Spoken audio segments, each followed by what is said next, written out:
കാഴ്ചയിലേക്ക് സ്വാഗതം. ഇന്ന് കാഴ്ചയിൽ എനിക്കൊപ്പമുള്ള അതിഥി ഒരു മിമിക്രി ആർട്ടിസ്റ്റാണ്, ഡബ്ബിംഗ് ആർട്ടിസ്റ്റാണ്, അഭിനേതാവാണ്.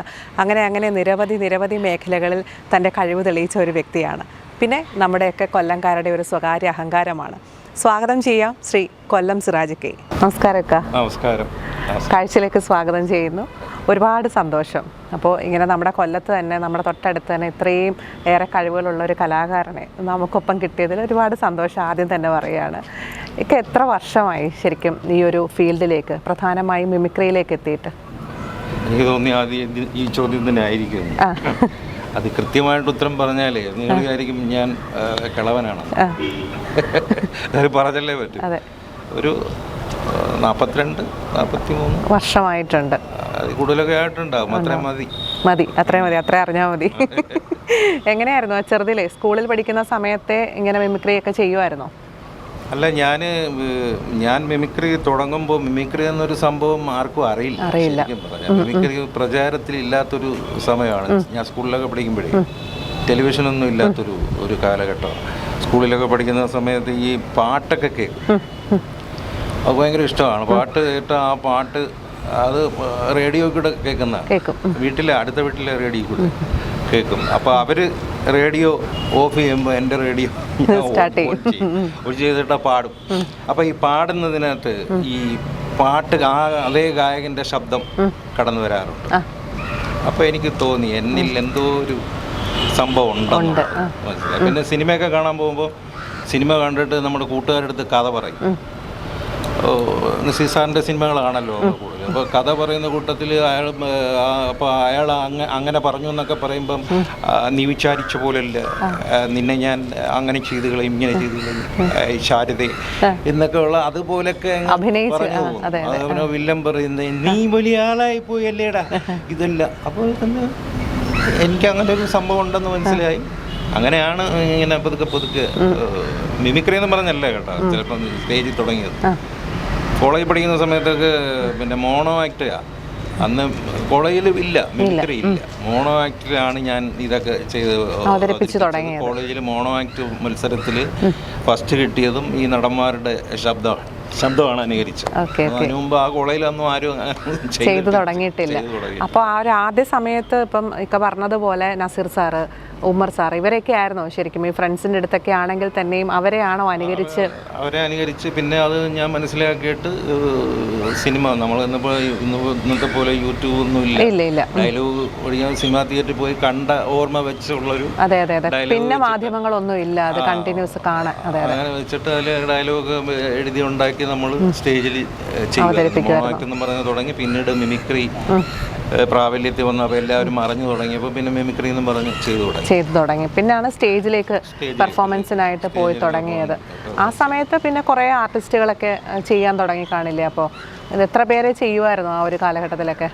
അന്ന് പ്രേം നസീർ, KP ഉമ്മർ, അപ്പോൾ സുകുമാരനൊക്കെ വരുന്ന സമയമാണ്. സുകുമാരൻ്റെ ശബ്ദം, ജയനൊക്കെ സിനിമയിൽ വന്നു തുടങ്ങി. അപ്പോൾ ജയൻ്റെ ശബ്ദം. അപ്പോൾ അന്ന് ഏറെക്കുറെ നടന്ന ജയൻ, സുകുമാരൻ, സോമൻ, നാലുമൂടൻ, ശങ്കരാടി, ആ ഒരു കാലഘട്ടത്തിൽ അവരെല്ലാം ആ കാലഘട്ടത്തിൽ ചെയ്യാം. അന്നപ്പോൾ ആദ്യമായിട്ടൊക്കെ ചെയ്യുന്ന സമയത്ത് ഇപ്പോൾ തുടക്കത്തിൽ ഇപ്പോൾ നസീർ സാർ, ഉമർ സാറൊക്കെ ചെയ്യുമ്പോൾ പെട്ടെന്ന് ആരെങ്കിലും സിറാജെ പെട്ടെന്ന് അല്ലെങ്കിൽ ഒരു ചെയ്യാമെന്ന് പറഞ്ഞു കഴിഞ്ഞാൽ, ഒരു ആർട്ടിസ്റ്റിനെ ഒന്ന് കാണിക്കുമെന്ന് പറഞ്ഞാൽ പെട്ടെന്ന് ആദ്യം ആരുടെ ആയിരുന്നു ചെയ്യുന്നത്?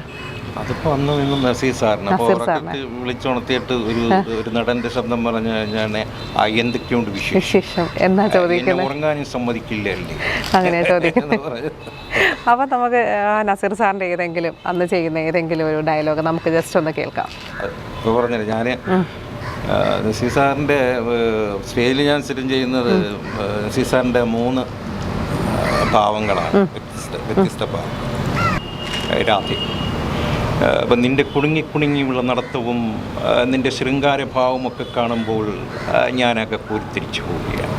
ഈ കണ്ണുകളിലേക്ക് നോക്കിയിരിക്കാൻ എന്ത് രസമാണ് രാത്രി. അച്ഛനെന്ത് പണിയായി ഈ കാണിച്ചത്? അച്ഛൻ ആ സ്ത്രീ വഴക്കിടുമ്പോൾ ആ സ്ത്രീ അച്ഛനുമായിട്ട് വഴക്കിടും. അമ്മേ, അമ്മയുടെ പുന്നാരമോൻ വന്നു അമ്മേ, കണ്ണു തുറന്ന് നോക്കൂ അമ്മേ, എന്നെ 10 മാസം വയറ്റിലിട്ട് കൊണ്ട് നടന്ന് നൊന്ത് പ്രസവിച്ച് എൻ്റെ അമ്മയാണോ ഈ കിടക്കുന്നത്?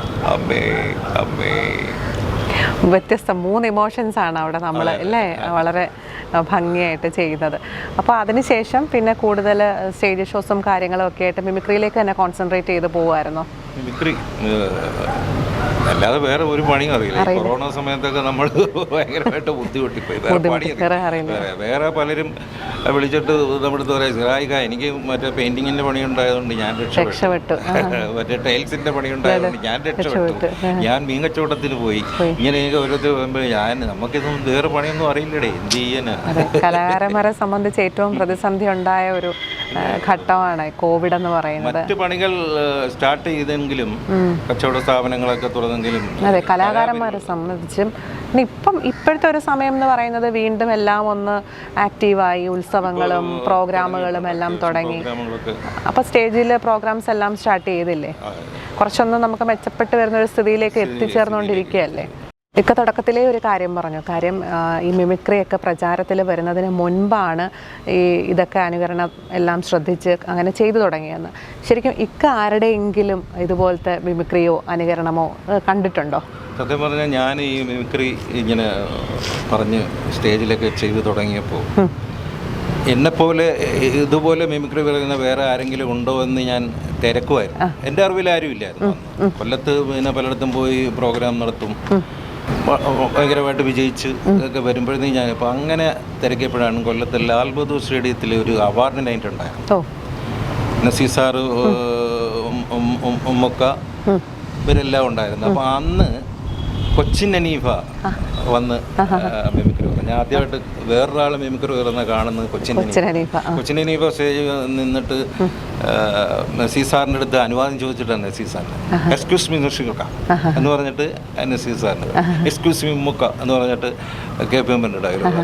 അപ്പോൾ അതിന് മുമ്പ് ശരിക്കും മിമിക്രി പുള്ളിയുടെ അഴിമുഖം എന്ന് പറയുന്ന സിനിമയിൽ ഞാൻ കണ്ടിട്ടുണ്ട്. കൊച്ചിൻ അനീഫ മിമിക്രി പറഞ്ഞു. കൊച്ചിൻ അനീഫയുടെയാണ് ഞാൻ മിമിക്രി ആദ്യമായിട്ട് കാണുന്നത്, ഞാൻ കേൾക്കുന്നത് ആലപ്പി അഷ്റഫിൻ്റെ റേഡിയോയിലൂടെ.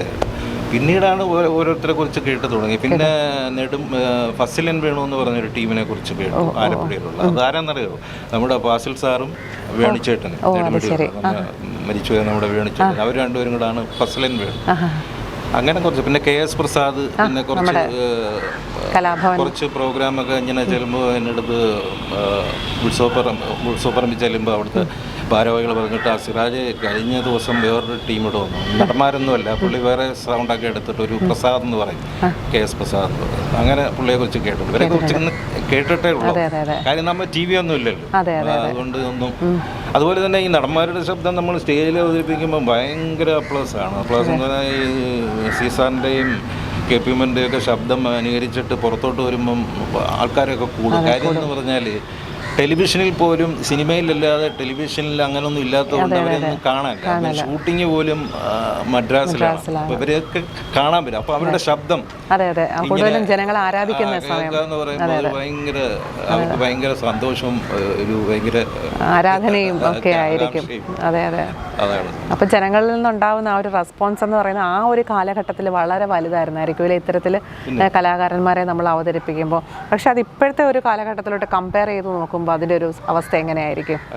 അന്നൊക്കെ ഞാൻ ഈ സ്റ്റേജിൽ നടന്മാരുടെ ശബ്ദം അനുകരിക്കുമ്പോൾ കിട്ടിയ പോലത്തെ കയ്യടി ഇന്ന് ആർക്കും കിട്ടുമെന്ന് തോന്നില്ല. എനിക്കും കിട്ടും. അത്രയ്ക്ക് ഭയങ്കര ആകാംക്ഷയും ഭയങ്കര കയ്യടി വരും. ഒരു നടൻ്റെ ശബ്ദം പേര് പറയുമ്പോഴേ കയ്യടിക്കും, അവതരിപ്പിച്ച് കഴിയുമ്പോഴത്തേക്ക് ഭയങ്കര കയ്യടിയായിരിക്കും. പക്ഷെ അതിപ്പം വരുമ്പോൾ ഈ പറഞ്ഞതുപോലെ സോഷ്യൽ മീഡിയയും മറ്റു മാധ്യമങ്ങളും ഒക്കെ ഒരുപാട് കൂടിയപ്പോൾ ഈ പറയുന്ന കയ്യടിയുടെ ശബ്ദം കുറച്ച് കുറഞ്ഞു പോയി. സോഷ്യൽ മീഡിയയുടെ കാര്യം പറഞ്ഞപ്പോൾ ഞാനന്ന് നസീർ സാർ, ജയൻ, സുകുമാരൻ, സോമൻ, ഇങ്ങനെ കുറേ നരേന്ദ്രപ്രസാദൊക്കെ വരുമ്പോഴും ഈ സോഷ്യൽ മീഡിയ വന്നിട്ടില്ല. MS തൃപ്പൂണിത്തുറ ഇവരെയൊക്കെ ശബ്ദം അനുകരിക്കുമ്പോഴൊന്നും നമുക്കതിനൊക്കെ ഒരു പബ്ലിസിറ്റി കിട്ടിയില്ല, അത് മീഡിയ ഇല്ലാത്തതുകൊണ്ട്. പക്ഷെ ഇന്ന് ഇന്ന് ആരെങ്കിലും വന്ന് ഇപ്പോൾ പുതിയ മിമിക്രി ആർട്ടിസ്റ്റുകൾ നടന്മാരെയൊക്കെ ചെയ്യുമ്പോഴത്തേക്ക് പെട്ടെന്ന് ഇതുപോലുള്ള ഇന്റർവ്യൂവും പിന്നെ ചാനലുകളും ചെറിയ ചെറിയ അവസരങ്ങളാണെങ്കിലും ചാനലുകൾ കൂടിയൊക്കെ ഒരുപാട് പ്ലാറ്റ്ഫോമുകൾ ഇപ്പോൾ കലാകാരന്മാർക്ക് കിട്ടുന്നുണ്ട്. അത് ഈ സോഷ്യൽ മീഡിയ കാരണം അവർക്ക് അത്രയും എക്സ്പോഷറും ഇപ്പോൾ കിട്ടിക്കൊണ്ടിരിക്കുകയാണ്. അപ്പോൾ അങ്ങനെ ആ ഒരു സമയത്ത് മിമിക്രിയൊക്കെ ചെയ്ത് പിന്നെ സിനിമയിലേക്കൊക്കെ ഉള്ളൊരു എൻട്രി എങ്ങനെയായിരുന്നു? സിനിമ ഞാൻ മാന്നാർമത്തായി സ്പീക്കിംഗ് എന്ന സിനിമയിൽ ഒരു ചെറുതാണെങ്കിലും നല്ല സംഭവം ഒരിക്കലും മറക്കത്തില്ല നമ്മൾ. അത് എനിക്ക് ശരിക്കും പറഞ്ഞാൽ ആ ഒരു സീനല്ലായിരുന്നു എനിക്ക് വേണ്ടി സിദ്ദിഖ് ഭായ് എഴുതി വെച്ചിരുന്നത്. കാര്യം ഞാനവിടെ കോട്ടയത്ത് പിരമിഡ് സ്റ്റുഡിയോയിൽ ഒരു റെക്കോർഡിങ് ബന്ധപ്പെട്ട അവിടെ കോട്ടയത്തുണ്ടായിരുന്നു. പരിപാടിയുണ്ട്. വി ഡി രായപ്പൻ്റെ ഒരു പാരഡി 2-3 പാരഡി ഞാൻ എഴുതിയിട്ടുണ്ടായിരുന്നു. അതിനോടൊപ്പം തന്നെ പാരഡിക്ക് മുമ്പേ കുറച്ച് നടന്മാരുടെ ശബ്ദാനുകരണമുണ്ട്. അത് ചേർത്തിട്ടാണ് പിന്നീട് പാരഡിക്കുന്നത്. അപ്പോൾ അതിനുവേണ്ടി ഞാൻ കോട്ടയത്തുണ്ടായിരുന്നു. അപ്പോൾ മച്ചാൻ വർഗീസ് ഒരു ദിവസം രാവിലെ ഒരു പട്ടിയൊക്കെ ആയിട്ട് ഇങ്ങനെ പോകുന്നു. അപ്പോൾ മച്ചാൻ വന്നിട്ട്, മച്ചാൻ വർഗീസ് എല്ലാവരും മച്ചാനെ എന്ന് പറയും. മച്ചാനെ ഷൂട്ടിങ് നടക്കുന്നത്, സിദ്ദീഖ് സാറൊക്കെ അവിടെ ഷൂട്ടിങ്, നിങ്ങൾ പോയി കാണാൻ എന്തെന്ന് പറഞ്ഞു. അപ്പം ചുമ്മാ ഞാൻ ഫ്രീ ആയിട്ട് പോയി കണ്ടപ്പം സിദ്ദീഖ് കണ്ട ആ പഠിച്ചോനെ ഇതുവരെ സിറാജ് അഭിനയിച്ചിട്ടില്ല ഇല്ലേ, നമുക്ക് ഈ പടത്തിൽ എന്തെങ്കിലും ചെയ്യാമെന്നൊക്കെ പറഞ്ഞിട്ട് എനിക്ക് വേണ്ടി ഒരു കർണാടക സ്റ്റേറ്റിൽ ഇവർ നാടകം അഭിനയിക്കാൻ പോകുമ്പോൾ ഉള്ള ഒരു എന്തോ ഒരു ഇതൊക്കെ ഉണ്ടല്ലോ, പൈജാമ പോലുള്ള അതൊക്കെ ഡ്രസ്സിൻ്റെ അളവൊക്കെ എടുത്ത് ഞാൻ പിറ്റേന്ന് ചെന്നു അഭിനയിക്കാനായിട്ട് അവിടെ ചെന്നു. അപ്പം ഞാനെല്ലാം റെഡിയായൊക്കെ ഇങ്ങനെ നിൽക്കുകയാണ്. അപ്പോൾ അവരിങ്ങനെ സംസാരിച്ചുകൊണ്ടൊക്കെ ഇരിക്കുന്നു. അപ്പോൾ എനിക്കന്ന് പ്രോഗ്രാം ഉണ്ട്, കൊച്ചിൻ രസികയുടെ പ്രോഗ്രാം. കുറേ ദൂരെ കുട്ടമ്പുഴ എന്ന് പറയുന്ന സ്ഥലമാണ് തോന്നുന്നു, വള്ളത്തിലൊക്കെ പോകേണ്ട കേസ്. അപ്പോൾ ഞാനെങ്കിലും ഇങ്ങനെ നിൽക്കുമോ, ഇങ്ങനെ ടെൻഷൻ അടിച്ചിട്ട് ഞാൻ എന്നിട്ട് പതുക്കെ ചെന്നിട്ട് സിദ്ദിഖ് ഭായ് എനിക്കിന്ന് പ്രോഗ്രാം ഉണ്ട്. അത് പ്രോഗ്രാമുണ്ടോ? പ്രോഗ്രാമിന് പൊക്കോ, നമുക്ക് വേറെ ചെയ്യാം. ഇന്ന് ഇവിടെ ഇങ്ങനെ വന്ന് നിന്നിട്ട് എല്ലാവരും കൂടെ എന്നപ്പരാവും, നീ വെറുതെ അത് കുഴപ്പമില്ല, നമുക്ക് വേറെ ചെയ്യാം സിറാജ്, അത് പറഞ്ഞിട്ട് പ്രോഗ്രാം കളഞ്ഞിട്ട് നിൽക്കുന്നത് പറഞ്ഞിട്ട് പുള്ളി. ഞാൻ പറഞ്ഞാൽ പിന്നെ പോയി. പിറ്റേ ദിവസം വന്നപ്പോഴത്തേക്ക് ഒരു വക്കീലിൻ്റെ വേഷം ഉണ്ടെന്ന് പറഞ്ഞു. വക്കീലിൻ്റെ വേഷം നോക്കും, ഞാൻ ലൊക്കേഷനിൽ വന്നപ്പോൾ തന്നെ ഒരു വക്കീലിൻ്റെ വേഷമായിട്ട് ഒരാൾ അവിടെ ഇരിക്കുന്നുണ്ട്. അത് പറയും സിറാജ് വേറൊരു സംഭവമാണ് ചെയ്യുക. അങ്ങനെ അടുത്ത ദിവസം ചെന്നപ്പോൾ എന്നെ കണ്ടോണ്ടേ അവിടെ തെങ്ങിൻ്റെ ചോട്ടിൽ നിന്ന് പുള്ളി എഴുതിക്കൊണ്ടിരിക്കുക, സിറാജുള്ള സീനാണ് എഴുതിക്കൊണ്ടിരിക്കുന്നതെന്ന് പറഞ്ഞു. പക്ഷെ അതാണ് എനിക്ക് കിട്ടിയത് ഏറ്റവും ഭാഗ്യമായി തീർന്നത്. അതെ, അതും മാന്നാർമത്തായി സ്പീക്കിംഗ് പോലുള്ളൊരു സിനിമ, ഇന്നസെൻറ്റിനെ പോലുള്ള അതുല്യനായ ഒരു കലാകാരൻ. ഇപ്പോൾ നമ്മൾ സംസാരിക്കുമ്പം അദ്ദേഹത്തിൻ്റെ വേർപാടെന്ന് പറയുന്നത് ശരിക്കും ഒരിക്കലും നികത്താൻ പറ്റാത്ത ഒരു വേർപാടാണ്. എന്തെങ്കിലും ഓർമ്മകളുണ്ടോ അദ്ദേഹത്തെ പറ്റി പറയുമ്പോൾ? ഇന്നസെൻ്റ് ഏട്ടനും ഞാൻ ഇന്നസെൻ്റ് ഏട്ടൻ കോട്ടയം നിസൊക്കെ കൂടി ഒരു അമേരിക്കയിലൊരു പ്രോഗ്രാം പോയായിരുന്നു. അപ്പോൾ ഒരു മാസം പുള്ളിയുടെ ഒരുമിച്ചുണ്ടായിരുന്നു. കുറേ ഒത്തിരി കഥകളും കാര്യങ്ങളും ഒക്കെ പറയും. ഭയങ്കര കാര്യമായിരുന്നു. വളരെ രസികനാണ്, വളരെ സരസമായ സംഭാഷണം, എല്ലാം കൊണ്ടും എല്ലാവർക്കും ആ ഒരു വേർപാട് വളരെ നികത്താനാവാത്തൊരു വേർപാട്. അതെ അതെ അതെ, നിമിഷ നേരങ്ങൾ കൊണ്ടാണ് ആളുകളെ പറ്റി കഥകൾ ഉണ്ടാക്കുന്നതെന്ന് പറയും. ഇന്ന ഒരു സംഭവം ഉണ്ട് സിറാജ്, അത് ഞാൻ പറഞ്ഞായിരുന്നു, ചേട്ടൻ പറഞ്ഞ, എന്നാലും ഒന്നുകൂടെ പറഞ്ഞ കുഴപ്പമില്ല. കേൾക്കാൻ എത്ര പറഞ്ഞാലും നമുക്ക് കേട്ടുകൊണ്ടിരിക്കാൻ തോന്നും. അപ്പോൾ അങ്ങനെ സിനിമയിൽ മാന്നാർമത്തായി സ്പീക്കിംഗ് ചെയ്തു. പിന്നെ നമ്മുടെ നക്ഷത്രത്താരാട്ടെന്ന് പറഞ്ഞ സിനിമ, ശങ്കർ വളത്തുങ്കൽ, അതിൽ ഒരു ജോളിക്കടയിലെ സീൻ ചെയ്തു. അത് കണ്ടിട്ടാണ് പട്ടാഭിഷേകത്തിൽ വിളിച്ചത്, വിളിച്ചത്. അത് ചെയ്ത് അനിൽ ബാബു മരിച്ചു അത് ചെയ്തു. അതാണ് കൂടുതൽ നന്നായത്. പിന്നീട് എങ്ങനെ ഏകദേശം എത്രത്തോളം സിനിമകൾ ചെയ്തിട്ടുണ്ടാകും? എല്ലാം ചെറിയ ചെറിയ സംഭവങ്ങൾ ചെയ്യുന്നത്. ടാക്സി, കോബ്ര, അങ്ങനെ കുറേ പടമുണ്ട്. മണ്ടം പ്രേമകഥ, പിന്നെ ഇപ്പോൾ മഴക് മച്ചാൻ, പെരുങ്കാളിയാട്ടം, അങ്ങനെ 1-2 സിനിമകൾ റിലീസാകാനുണ്ട്. ചെറിയ ചെറിയ വേഷങ്ങൾ ചെയ്തിട്ടുണ്ട്. നമുക്ക് പറ്റിയൊരു വേഷം ഇതുവരെ കിട്ടിയിട്ടില്ല. എന്നാലും ചെറിയ ചെറിയ വേഷങ്ങൾ സന്തോഷത്തോടെ സ്വീകരിക്കുന്നു, ചെയ്യുന്നു. ഓക്കെ, പിന്നെ ഡബ്ബിങ് ചെയ്യാറില്ലേ? ഡബ്ബിങ് കുറേ സിനിമകളിൽ ഞാൻ തുടക്കം എന്ന് പറഞ്ഞാൽ സിനിമയിലേക്കുള്ള ഒരു രംഗപ്രവേശം എന്ന ഡബ്ബിങ് ചിത്രാഞ്ജലി സ്റ്റുഡിയോയിൽ കുറേ നല്ല മേഘസന്ദേശത്തിൽ നെപ്പോളിയനൊക്കെ ഞാൻ ഡബ് ചെയ്തത്. എൻ്റെ വോയിസാണ്. അങ്ങനെ പിന്നെ ഇപ്പോൾ ലാസ്റ്റ് കോപം എന്നും പറഞ്ഞ വേണുചേട്ടൻ അഭിനയിച്ച സിനിമ ലാസ്റ്റ് ഇറങ്ങി. വേണുചേട്ടൻ്റെ ശബ്ദം അനുകരിച്ച് ഞാനാണ് കൊടുത്തത്. ശബ്ദം അനുകരിച്ചെന്ന് പറഞ്ഞാൽ എന്താ ഇത് അല്ല അറിയാൻ പാടില്ല എന്നിട്ട് ചോദിക്കുക, ആ ഒരു സ്റ്റൈലൊന്നും അല്ല. ഈ അവസാന ഘട്ടത്തൊക്കെ ഒരു പ്രത്യേക ടോണാണ്. അത് തന്നെ കേട്ടിട്ട് അത് തന്നെ ഞാൻ അനുകരിച്ചാണ് അതിൽ കൊടുത്തിട്ടുള്ളത്. അതൊക്കെ ശരിക്കും പറഞ്ഞാൽ ഇങ്ങനെ ഒരു സംഭവം വരുമ്പോഴല്ലേ അദ്ദേഹത്തിൻ്റെ വോയിസ് കൊടുക്കുക. അപ്പോൾ സാധാരണ ഒരു മിമിക്രി ആർട്ടിസ്റ്റ് ആകുമ്പോൾ നമ്മളെപ്പോഴും ഒക്കെ പറഞ്ഞതുപോലെ ഇപ്പോൾ ആ പറഞ്ഞ രീതിയിലൊക്കെ ആയിരിക്കും ഇല്ലേ മനഃപ്പാടാക്കി വെച്ചിരിക്കുന്നത്. അപ്പോൾ അദ്ദേഹം ഇപ്പോൾ സംസാരിക്കുന്ന രീതി പഠിക്കുക, അത് പെട്ടെന്ന് ഡബ് ചെയ്യുക, അതും ത്രൂ ഔട്ട് ഒരു ഫിലിമിനൊക്കെ ചെയ്യുക എന്ന് പറയുമ്പോൾ അത് നല്ല ഇതല്ലേ, ജോലിയുള്ള കാര്യമല്ലേ. ഞാനിപ്പോൾ നടന്മാരുടെ ശബ്ദം അനുകരിക്കുന്നത് തന്നെ ഈ സംഭാഷണ ശൈലി, നമുക്ക് സംഭാഷണ ശൈലിയാണ് ആദ്യം പഠിക്കുന്നത്. അതെ അതെ. സംഭാഷണ ശൈലി പഠിച്ചിട്ട് ആണ് ശരിക്കും നടൻ്റെ ശബ്ദത്തിലേക്ക് വരാൻ പറ്റുന്നത്. അതാണ് ഒരു എളുപ്പമാർഗം. അപ്പോൾ അത് കണ്ടിന്യൂസ് നമ്മളൊരു സിനിമ ഫുള്ള് ചെയ്യുമ്പോൾ അത് ശരിക്കും ഒരു നടൻ സ്വന്തമായിട്ട് ചെയ്യുന്ന അതിനെക്കാട്ടിലും അല്ലേ അതിൻ്റെ ഇരട്ടി ടാസ്ക് നമ്മൾ എടുക്കേണ്ടി വരും അല്ലേ. അങ്ങനെ നെടുമുടി വേണു സാറിന് വേണ്ടി മാത്രമേ ചെയ്തിട്ടുള്ളൂ, വേറെ ഏതെങ്കിലും നടന്മാർക്ക് അവരുടെ തന്നെ ശബ്ദം അനുകരിച്ച് ചെയ്തിട്ടുണ്ടോ? രാജംബി ദേവിൻ്റെ ഒരു ബ്ലാക്ക് സ്റ്റാലിൻ എന്ന് പറയുന്നത് രാജൻ ചേട്ടൻ മരിച്ചതിന് ശേഷം മണി നായകനെ അഭിനയിച്ചു. അത് ഒരു സീൻ രാജൻ ചേട്ടൻ അതേ വോയിസിൽ ഞാൻ കൊടുത്തിട്ടുണ്ടായിരുന്നു. അപ്പോൾ എങ്ങനെയാണെങ്കിലും ഇപ്പോൾ മിമിക്രി ഒരുപാട് ആർട്ടിസ്റ്റുകളെ ചെയ്യും. ഇപ്പോൾ നസീർ സാറിനെ അവതരിപ്പിച്ചു, അതുപോലെ തന്നെ ഇക്കയ്ക്ക് മനസ്സിൽ എല്ലാവരും ഫേവറേറ്റ് ആയിരിക്കും. എന്നാലും കുറച്ച് പെട്ടെന്ന് ഞാൻ ചോദിക്കുമ്പോൾ ചെയ്യാൻ പറ്റുന്ന ഒരു 2-3 ആർട്ടിസ്റ്റുകളുടെ ചെറിയ ചെറിയ ഡയലോഗ്സ് ഒന്ന് നമ്മുടെ പ്രേക്ഷകർക്ക് വേണ്ടി. ഇത് ഞാൻ സ്റ്റേജിൽ ചെയ്തുകൊണ്ടിരിക്കുന്ന 1-2 സംഭവങ്ങൾ ഞാൻ പറയാം. എന്നതിൻ്റെ മൊയ്തീൻ എന്ന സിനിമയിൽ പൃഥ്വിരാജ് പറഞ്ഞ ഈ പുഴയുടെ കരപിടിച്ച് നടന്നാൽ എന്നുള്ളത് സുകുമാരൻ സാറിൻ്റെ ശൈലി. അയ്യോ പാവം അല്ല ഇതാര് കാഞ്ചന് അമ്പടി കള്ളി, ആ ഈ പുഴയുടെ കരപിടിച്ച് നടന്നാൽ അങ്ങ് അറബിക്കടൽ മാത്രം.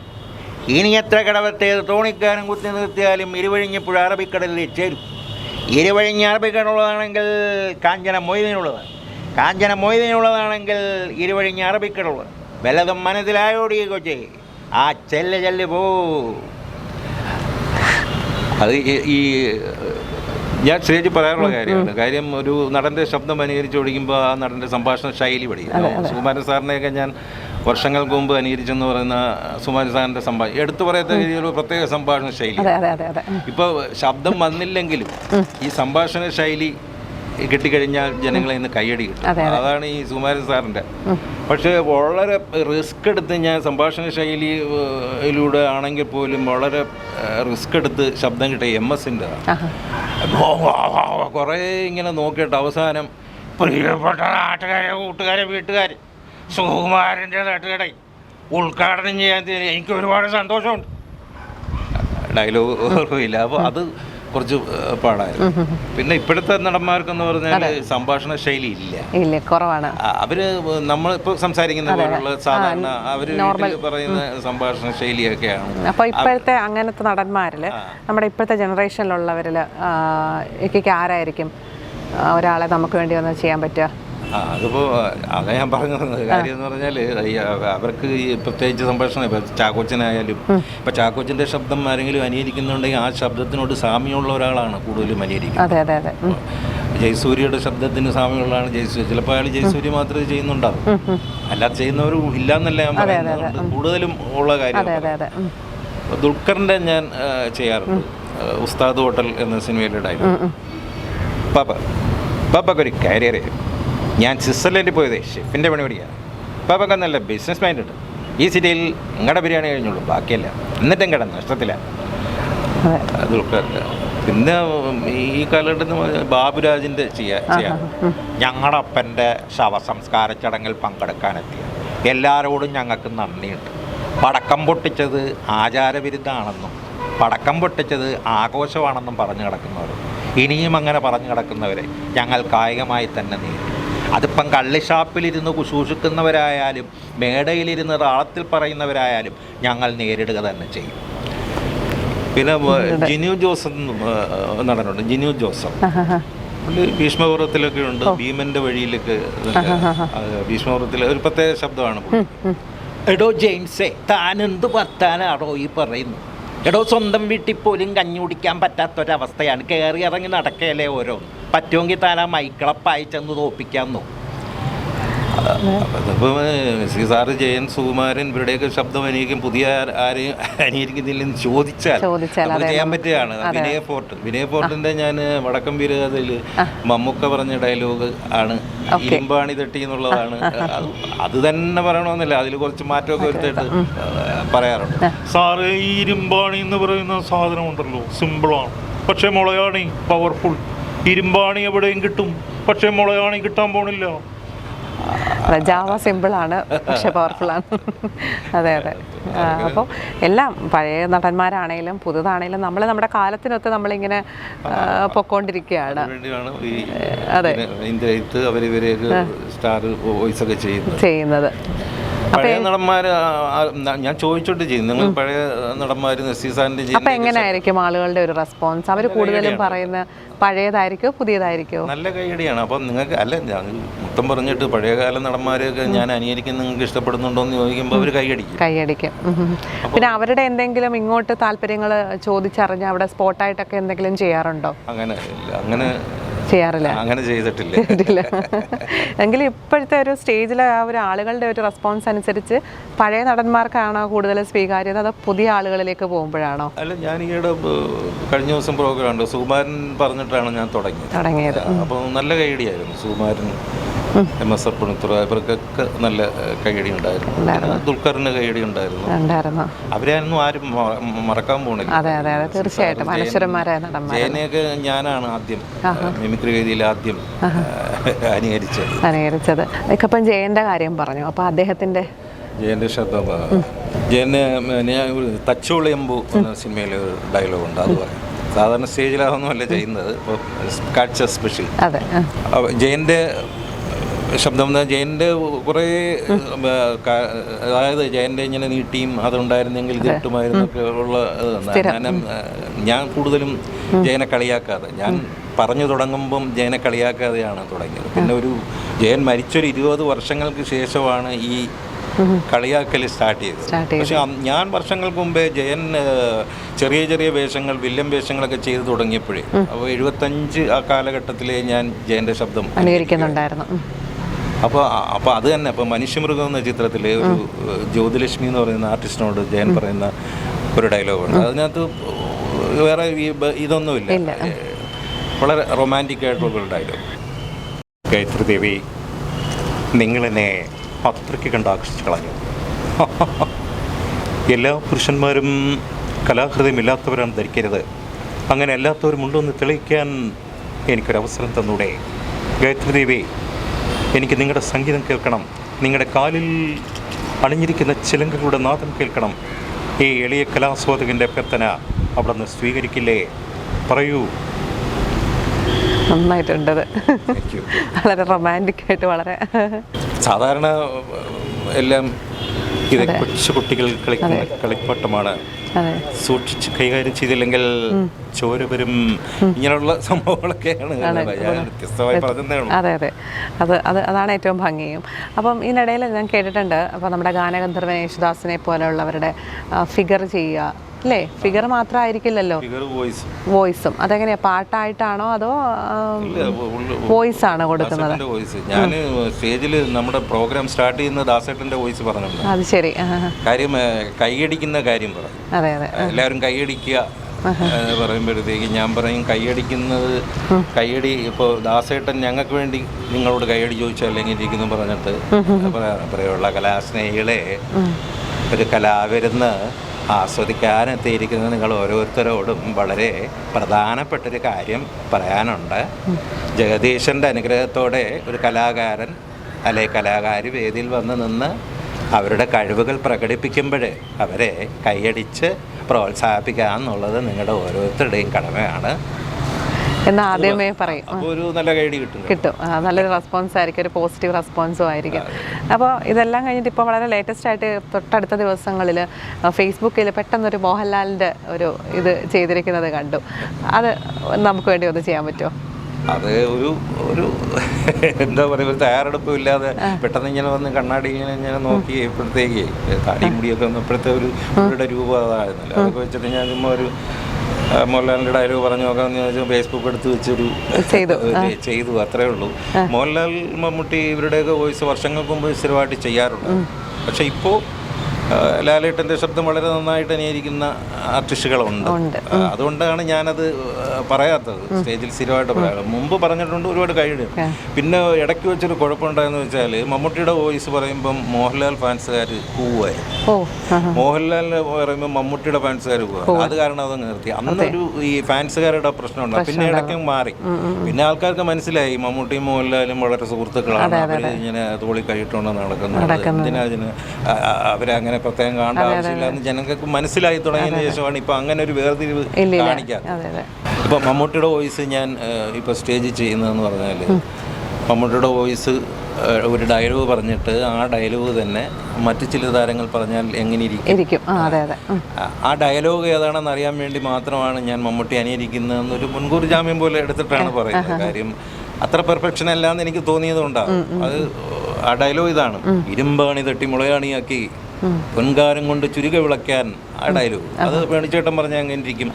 എന്താ ഇത്, ഇരുമ്പാണി തട്ടുക എന്നിട്ടത് മുളയാണിയാക്കുക, പൊൻകാരം കൊണ്ട് ചുരുക വിളയ്ക്കാൻ കൊല്ലന് 16 പൊൻപണം കൊടുക്കുക, 16 പണം പോയിട്ട് 10 പൈസ കയ്യിലെടുക്കാനില്ല. അപ്പം ഇങ്ങനെ കുറച്ച് താരങ്ങൾ പറയുമ്പോൾ ഓട്ടോമാറ്റിക്കായിട്ട് ജനങ്ങൾ പറയാൻ സാധ്യതയുണ്ട്, നിങ്ങൾ മമ്മൂട്ടിയുടെ ഡയലോഗ് എടുത്ത് മറ്റു പലരും അവതരിപ്പിച്ചു, മോഹൻലാൽ ലാലേട്ടനെ എന്താ വിട്ടുകളഞ്ഞതെന്ന് അങ്ങനെ ചോദിച്ചു കഴിഞ്ഞാൽ അതും ഒരു അവസരമാണല്ലോ എന്ന് വിചാരിച്ചിട്ടാണ് ഫേസ്ബുക്കിൽ ഞാൻ പറഞ്ഞു നോക്കിയത്. അപ്പോൾ അതുകൊണ്ട് മോഹൻലാലിൻ്റെ ലാലേട്ടൻ്റെ വോയിസ് എന്ന് പറഞ്ഞു നോക്കാം, വർഷങ്ങൾക്ക് ശേഷം പറഞ്ഞു നോക്കുന്നതാണ്. ഒരു ഡയലോഗ് ഞാൻ നേരത്തെ സെലക്ട് ചെയ്ത് വെച്ചിട്ടുണ്ടായിരുന്നു, അപ്പോൾ അത് പറഞ്ഞു നോക്കാം. അപ്പോൾ അത് എനിക്കിന്ന് ഇവിടെ സ്റ്റേജിൽ ഉപയോഗിക്കാം. കാര്യം ഫേസ്ബുക്കിൽ നല്ല റെസ്പോൺസ് ആയിരുന്നു, അതുകൊണ്ട് കമൻസ് ഒക്കെ കൊള്ളാം. അപ്പോൾ പിന്നെ കുഴപ്പമില്ലാതെ ഇടാം. അത് 6-ാം തമ്പുരാനിലെ ഒരു ഡയലോഗാണ്: ആകാശത്തിൻ്റെ ചുവട്ടിലെ സർവ്വമണ്ണനാടും ജഗന്നാഥന് സമമാണ്. മുന്നിൽ നിന്നായാലും പിന്നിൽ നിന്നായാലും ഒരു ശക്തിയുടെ ആവശ്യം എനിക്കില്ല. തകർക്കാൻ എളുപ്പമാണ്, കെട്ടിയുയർത്താനാണ് പ്രയാസം. തകർക്കാൻ തുടങ്ങിയാൽ ഒരു ഭാഗത്ത് നിന്ന് ഞാൻ നിങ്ങൾ പൊളിച്ചെടുക്കും. ഇത് പറയുന്ന എൻ്റെ പേര് മറക്കണ്ട, ജഗന്നാഥ്. അപ്പോൾ ഇനി ഇത് സ്റ്റേജിൽ നമുക്ക് ധൈര്യമായിട്ട് പ്രസന്റ് ചെയ്യാം. മോഹൻലാലിന്റെ നല്ല കറക്റ്റ് ഡിറ്റോ പറയുന്ന മിമിക്രി ആർട്ടിസ്റ്റുകളുണ്ട്. ഓക്കെ, അത് തീർച്ചയായിട്ടും കാണും. അപ്പോൾ നമുക്കും പക്ഷേ ചെയ്യണ്ടേ, നമ്മളെ പറ്റുന്ന രീതിയിൽ നമ്മളും ചെയ്യുക എന്നുള്ളത്. മിമിക്രി കലാകാരൻ എന്ന് പറയുമ്പോൾ ഈ മലയാളത്തിൽ ഏറ്റവും പ്രിയപ്പെട്ട താരങ്ങളാണ് മമ്മൂട്ടിയും മോഹൻലാലും. അവരുടെ ശബ്ദം അനുകരിക്കേണ്ടത് ഒരു ആവശ്യം തന്നെയാണ്. അതെ, തീർച്ചയായിട്ടും. അപ്പോൾ മിമിക്രി, ഡബ്ബിങ്, അഭിനയം ഇതൊക്കെ കഴിഞ്ഞിട്ട് ഇപ്പോൾ സംവിധാനത്തിലേക്ക് പോകുന്നു എന്നൊരു വാർത്ത കേട്ടു. എന്താണത്? സംവിധായകനാകാനുള്ളൊരു ശ്രമമുണ്ട്. അതായത് ഞാൻ 3 സ്ക്രിപ്റ്റ് എഴുതി വെച്ചിട്ടുണ്ട്. അപ്പോൾ ഏതെങ്കിലും ഒന്ന് കാര്യം നമ്മളിപ്പോൾ എഴുതുന്ന എന്ന് പറഞ്ഞാൽ, നമ്മളിപ്പം ഒരു സ്ക്രിപ്റ്റ് എഴുതി വെച്ചാൽ അതിലെ ഓരോ സീനും നമ്മുടെ മനസ്സിൽ പതിഞ്ഞു കിടക്കുന്ന ഒരു നല്ലൊരു ഫ്രെയിമായിട്ട് ഞാൻ. അപ്പോൾ അതുകൊണ്ട് നമുക്ക് സംവിധാനം, നല്ല ക്യാമറമാനെയോ നല്ലൊരു അസോസിയേറ്റിനെയും കിട്ടിയാൽ നമുക്ക് ചെയ്താൽ നന്നായിരിക്കുമെന്ന് തോന്നി. പക്ഷെ ഒരു പ്രൊഡ്യൂസറെ കിട്ടിയാൽ ചെയ്യാം എന്നുള്ളതാണ്. അപ്പോൾ അതിനുള്ള തയ്യാറെടുപ്പുകളും അല്ലെങ്കിൽ ചർച്ചകളും കാര്യങ്ങളും ഒക്കെ നടക്കുന്നുണ്ടോ? നടക്കുന്നുണ്ട്. ഇതിനിടയ്ക്ക് നമ്മൾ ഈ ഉപ്പുവാവെന്നും പറഞ്ഞൊരു സിനിമ റിലീസായില്ല. അപ്പോൾ അതിൻ്റെ സംവിധായകൻ ശ്യാം ശിവരാജൻ, പുള്ളി ഒരു സബ്ജക്റ്റ് പറഞ്ഞിട്ട് ഒരു സ്ക്രീൻ പ്ലേയും കാര്യങ്ങളും വന്നിട്ട് പുള്ളിക്ക് വേണ്ടി ഞാൻ ഡയലോഗ്സും അത്യാവശ്യം തിരക്കഥയും എഴുതിക്കൊണ്ടിരിക്കുന്നു. കോമഡിയാണ്. പുള്ളിക്ക് ഭയങ്കരമായിട്ട് ഇഷ്ടപ്പെട്ടു. അപ്പോൾ 2 സ്ക്രിപ്റ്റ് പുള്ളി ചെയ്യണമെന്ന് പറഞ്ഞിരിക്കുകയാണ്. അപ്പോൾ ഇത് ഞാൻ എഴുതി കഴിഞ്ഞതിന് ശേഷം ഇത് തന്നെ നമുക്ക് സിറാജിക്ക ചെയ്യാം എന്ന് പറഞ്ഞിരിക്കുകയാണ്. അപ്പോൾ അത് ചെയ്യട്ടെ. വേറൊരാൾക്ക് വേണ്ടിയാണെങ്കിലും നമ്മൾ ചെയ്യുന്നത് ഒരു അതെ, തീർച്ചയായിട്ടും നമുക്കിഷ്ടമുള്ള തൊഴിലിൻ്റെ ഭാഗമാകുമ്പോൾ അത് ആർക്ക് വേണ്ടിയാണെങ്കിലും അത്രയും സന്തോഷം. അതോടൊപ്പം തന്നെ ഇപ്പോൾ മനസ്സിലാഗ്രഹം പോലെ ഒരു സിനിമയ്ക്ക് നല്ലൊരു പ്രൊഡ്യൂസറെ കിട്ടുക, 3 സ്ക്രിപ്റ്റിൽ ഏതെങ്കിലും ഒരു നല്ല സ്ക്രിപ്റ്റ് ചൂസ് ചെയ്ത് എത്രയും പെട്ടെന്ന് ആ ഒരു സിനിമ സാധ്യമാകട്ടെ എന്ന് പ്രാർത്ഥിക്കുന്നു, ആഗ്രഹിക്കുന്നു. എല്ലാ ആശംസകളും. Thank you so much. കാഴ്ച വന്ന് എന്നെ ഇങ്ങനെ ഒരു പരിചയപ്പെടുത്തലും ഇൻ്റർവ്യൂ ഒക്കെ നടത്തിയതിൽ ഒരുപാട് നന്ദിയുണ്ട്. കാഴ്ച നല്ലൊരു കാഴ്ചയാകട്ടെ. അതെ, തീർച്ചയായിട്ടും സന്തോഷം.